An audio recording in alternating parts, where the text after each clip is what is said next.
Beautiful. Good. Not quite. That's all right. Hey, but you did that in front of 3,450 adoring subscribers notifications. People who wanted to see it. All right, let's get a big one. Or the little guy. Big one for the camera. Hey, but you caught it, man, and you did good, and with the pressure, all right? So good work. I actually did say that. I was like, watch me mess up this cast right here. No, man, I got the cast, the hook set, everything. Nice work, dude. Thanks, Coach. Anytime, just not every time. What's up, mama?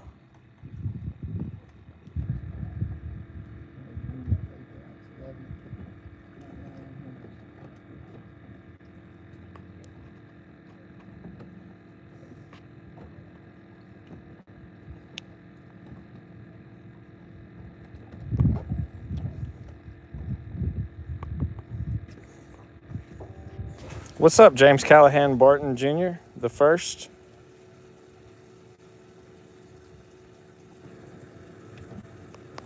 Look here.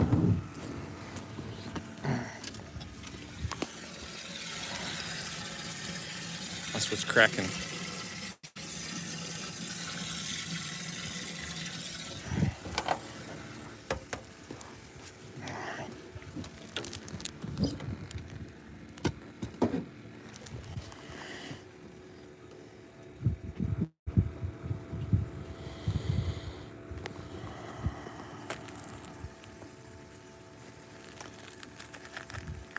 Mr. Tolbert, where are you from?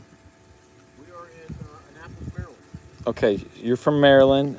And where did you grow up, young man? North Carolina. Okay, cool. I've worked in both of those fine states before.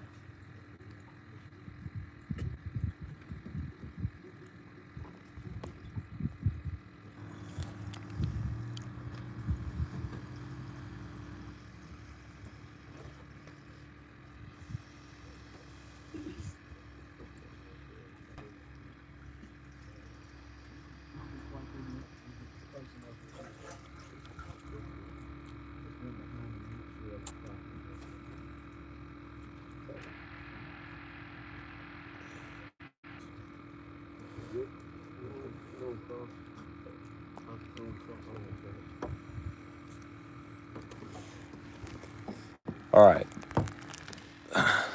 Without disturbing these guys, I'm going to try to get a little closer and explain what's going on. So Captain Kirby is up here using the forward-facing sonar to identify fish. Just keep reeling at that speed until he hits it. Don't slow down. Good job. Oh, he just got bit. So he's looking for individual fish on the screen. And then he's coaching these guys depth and distance. And he's asking them to make casts certain amount of feet from the boat. And then together they're watching that bait fall on the chart plotter, trying to keep it above the fish. So they're presenting, they're working. It's a team presentation with real-time feedback. So Kirby's real good about identifying the difference between, hey, this is a fish that we would want to try to catch, or hey, these are just small fish or bait fish. And so he's real deliberate on putting that jig in front of those fish. That's a big fish.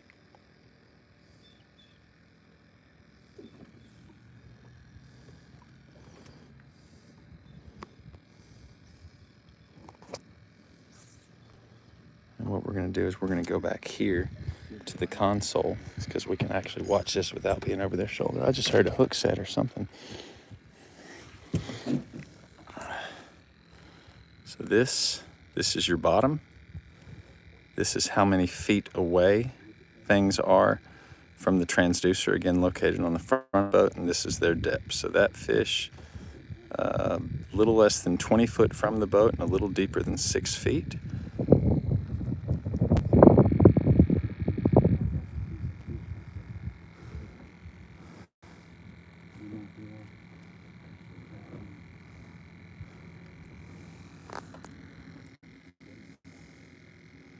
He's trying to square up with that fish so that it's directly in front of the boat and in the center, so that they can cast right over the trolling motor because the point of the trolling motor is the indicator of the location of the transducer. That fish is following him.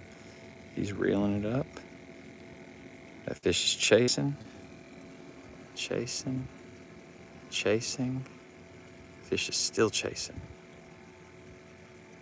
Still chasing. Look at that. Look at that.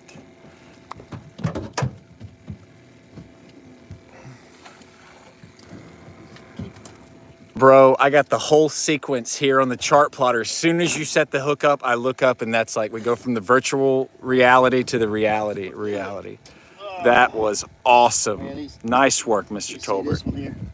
It just And hey, it hurts your feelings, but it makes you excited to think about, you know, February next year when these fish are all over the hump. Those are good, healthy, short fish.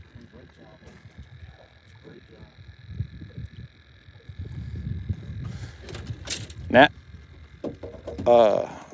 you have both permanent visual proof that you guys are fishy. Nice work, guys.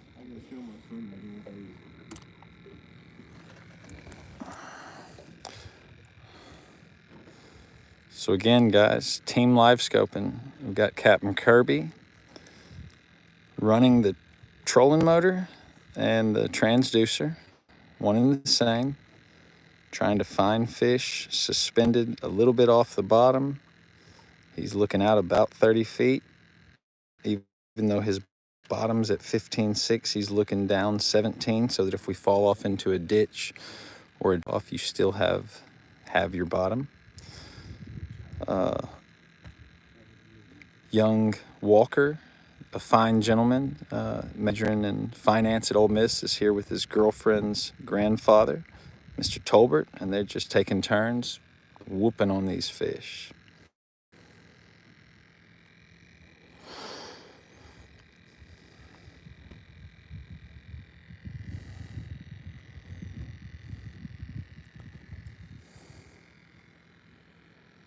Pretty day. I think Russ is out there somewhere. Nope.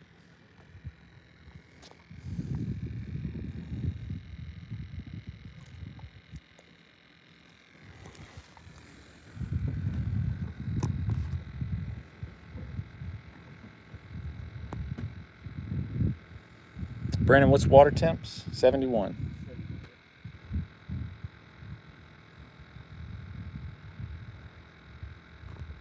Highland.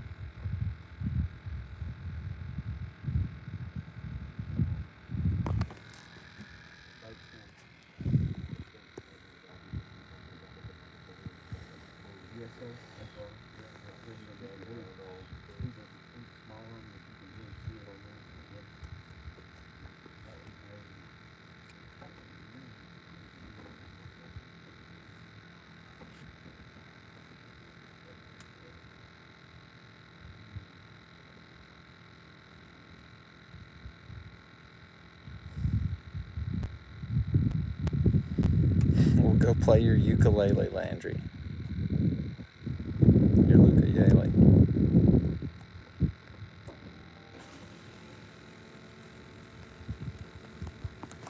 Let's do a quick well check here. It's a pretty big crappie.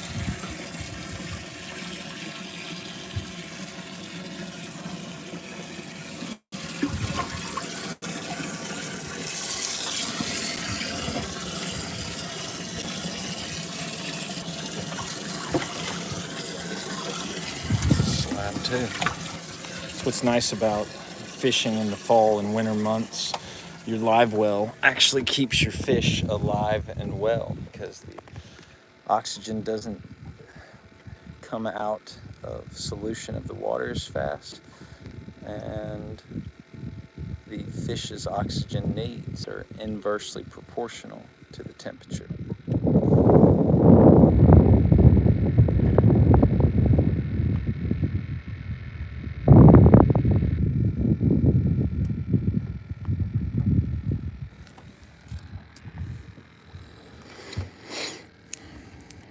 Mr. Tolbert made a very good point about the physical and mental tax of doing this live scoping that requires you to be very precise and deliberate, and to move in a specific way, but those chances aren't as frequent. So there are certain times of the day you may go long periods being ready to act but not acting, and then when the time to act comes, if you are even a little bit distracted or get distracted, you're not going to catch as many fish, or you're not going to catch fish. So Kirby had been guiding this morning for, I don't know, 3 or 4 hours, and I come out here and he picks me up and I have him sit back here and I run the live scope, and we catch fish. And after about 2 hours, you either have to take a break or do something, because you're hunched over, you're staring at a screen. Even if you're catching them,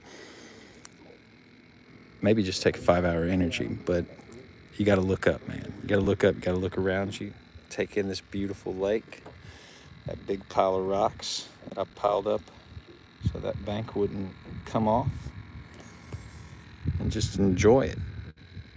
Then it's fun when you're catching fish, and these guys are catching fish.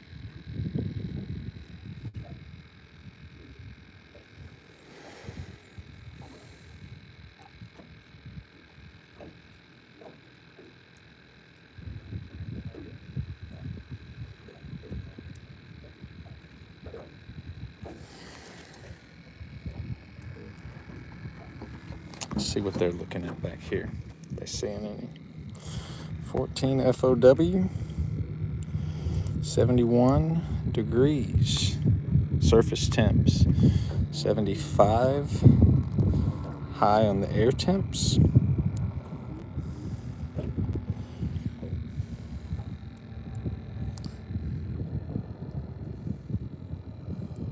There's some good crappie right there. Ooh, whoa.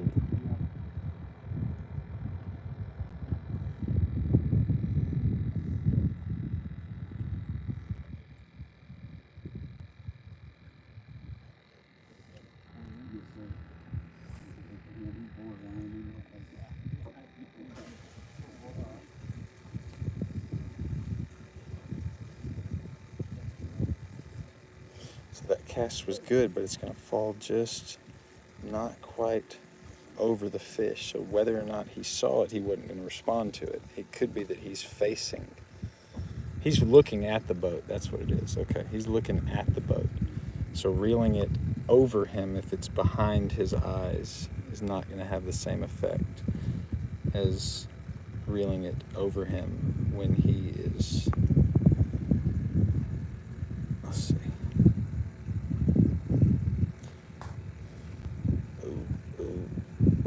That fish still hadn't seen that bait. He hadn't turned. Oh, now he's turning. Oh,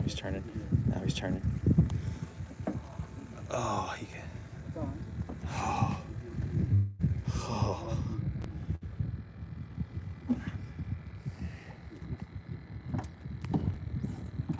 All right, now Mr. Tolbert's going to take a go at him. He's got a good fall. That fish looked like he was following. He is not following. I thought I saw one come up. Oh. God, look at... I'm sorry. I should be baiting your hooks, right? But you're a grown man and you do a really good job of it. And I really want to video y'all catching these fish.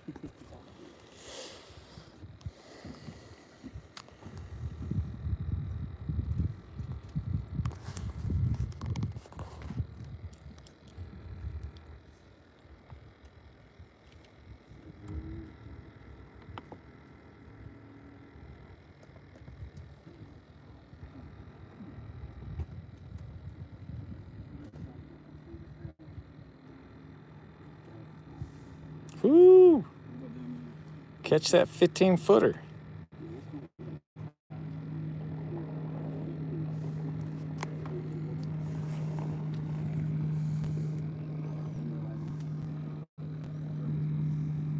So that bait's falling to that fish, but if it doesn't fall past him, he typically... ooh, he's about to hit that bait though.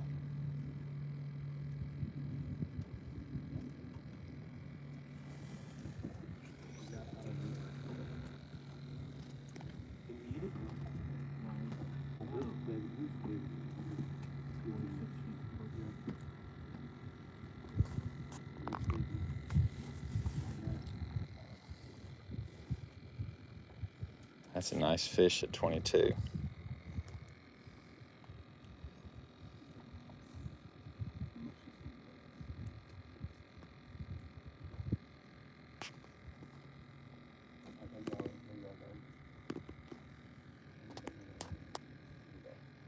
There he goes, bait's going down to that fish.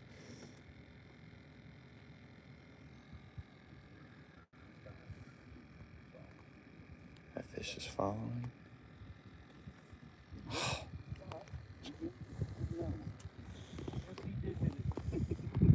Hey, Mr. Tolbert, what happened there? I don't want to talk about it yet. Yes, sir. Understood.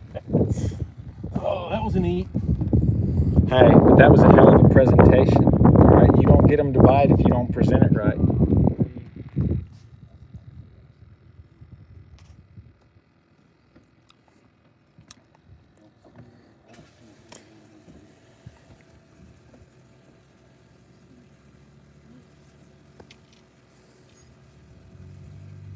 So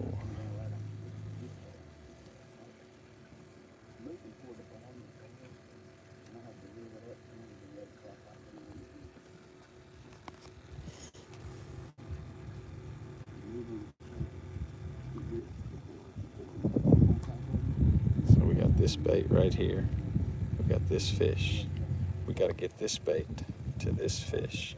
He needs to drop it a little bit. Let's see. Yeah, that fish didn't see that.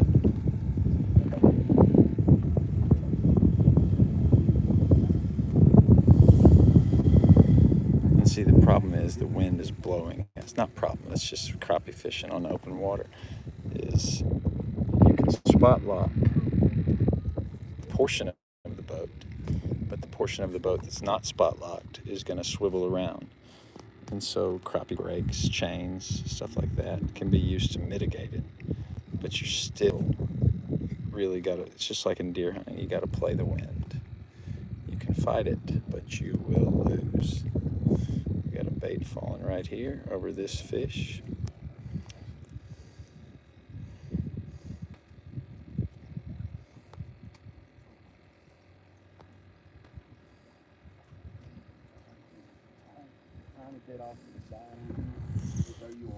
All right, now Tolbert's on him.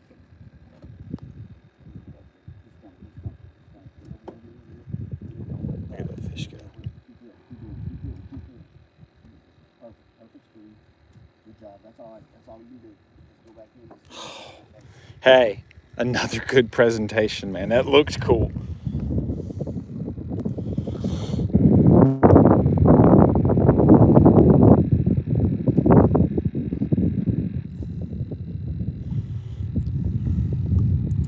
All right, if you just tuned in, we are live scoping out here on Enid Lake with Barton Outfitters and Franklin Fishing Tours. Aaron Barton, Captain Brandon Kirby, with Maryland native Mr. Dave Tolbert and his granddaughter's boyfriend, Mr. Walker, a sophomore at Ole Miss, finance major. Bite has been okay today. For the most part, if you put it on them, 80% perfection, they'll bite. But they're not coming out of left field to just grab it. You have to be deliberate. And even then, sometimes when they are striking, it's a short strike. So you try to mitigate that with small presentations that are harder to short strike, smaller minnows, cutting the heads off of minnows. Other things you can do is to increase the speed of your retrieve or slow it down to, try to find a sweeter spot. But in general today, pitching minnows on either bare jig heads or hair jigs in 12 to 18 foot of water out of the wind. You catch fish. You probably do that for the rest of the year, probably all year.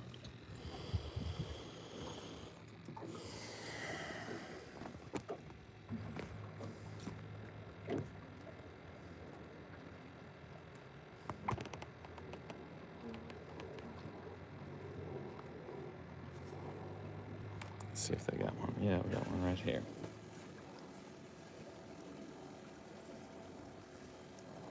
Walker's fluttering down. That fish does not acknowledge the presence of his bait. So, does not acknowledge the presence of his bait. It means he didn't see it. Okay, if he sees it, he's gonna do something. Unless it's just the absolute dead of winter.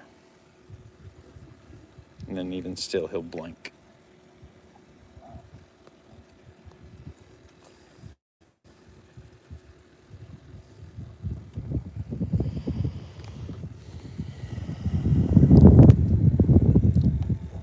There's a good fish. 30 foot out, 12 foot down. See, and that fish looks like he's attending that bait ball. He says, that's my dinner. I'm not going to get too far away from it.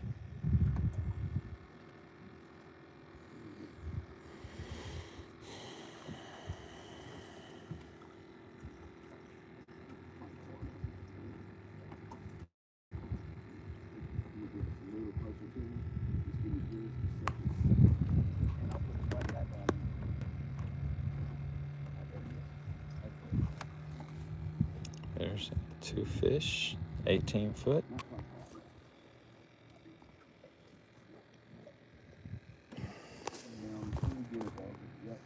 There's Walker's bait falling on those fish. Ooh, and he ended up falling just on the... Oh.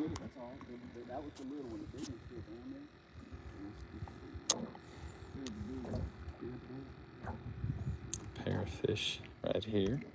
The reason that you'll see fish glow, and even though we're not really moving, and then they'll change brightness or even disappear, that's because the camera, or the sonar, it's sonar, not camera, the sonar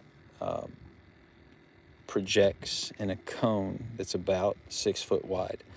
And so it's just like a flashlight. When you move a flashlight 6 foot and you're shining on a tree line, when you move 6 foot, you can't see those trees. And so you go back to them in focus. So as the fish positions himself in the middle of the sonar cone, he's bright, he's glowing. All of that sound is being reflected. But as the fish either angulates himself relative to the projection of the sonar or just moves further outside the center of the cone, the color will become weaker because the amount of sound being directly reflected back decreases.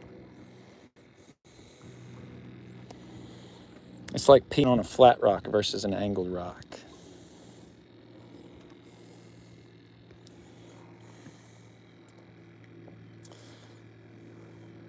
I think he's going to have him try to catch that fish. Yep, I see that bait fall down. I don't think that cast is far enough. That one is not. That's a better fish.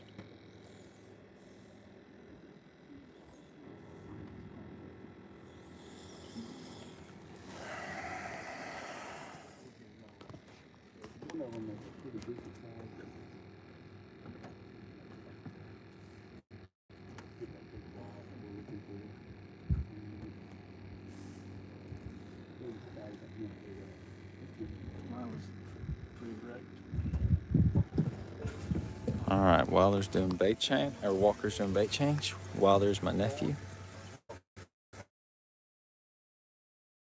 It's the minnow pass, sacred and ritual.